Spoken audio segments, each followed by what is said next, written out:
Tak, ještě k tomu potřebujeme tu hary, aby nám přemítla ke Kubovi. Takže základem toho výcviku je, že dravce nosíme na rukavici a on tam dostává jídlo. Vidíte, že Kuba mu tam drží kousek masa a Harry si to tam škube.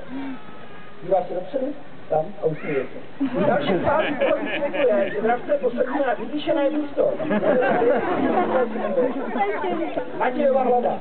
Protože dravec má oči na hlavě ze strany, takže když se dívá takhle dopředu, vidí všechno před sebou, vedle sebe a i trošku za sebe, jenom za temeno hlavy si nevidí.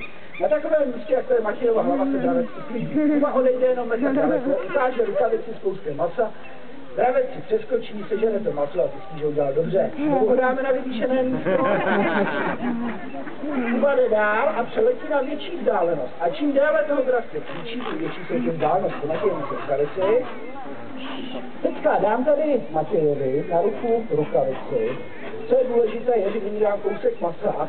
A Harry, která ho nikdy neviděla, k němu bez problémů přelétne, jako kdyby ho znala. Protože ten dravec nerozlišuje lidi, ke komu létá, ale vždycky vidí rukavici a má v hlavě spojeno, že kdykoliv na tu rukavici dosedne, dostane jídlo. Takže to jídlo tam vždycky musí být a nelétal by jenom k Matějovi, přiletěl by takhle ke komukoliv z vás, protože ví, že v té rukavici vždycky najde jídlo. Tak Matěj trošku ji natoč tam, na svojte, tak věděl, že na letě.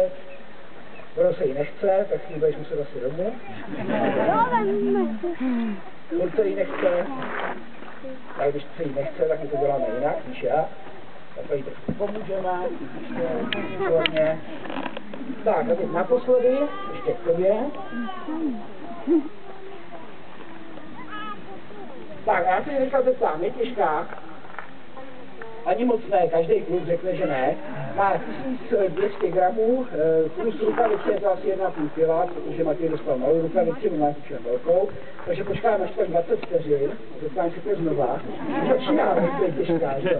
Ono není ten dravec těžký, má dutý kosti všechno, a když máte držet cokoliv takhle, tak ta ruka začne člověk vypadat. Takže my tě vysvobodíme, můžete Matějovi zatleskat, to jsem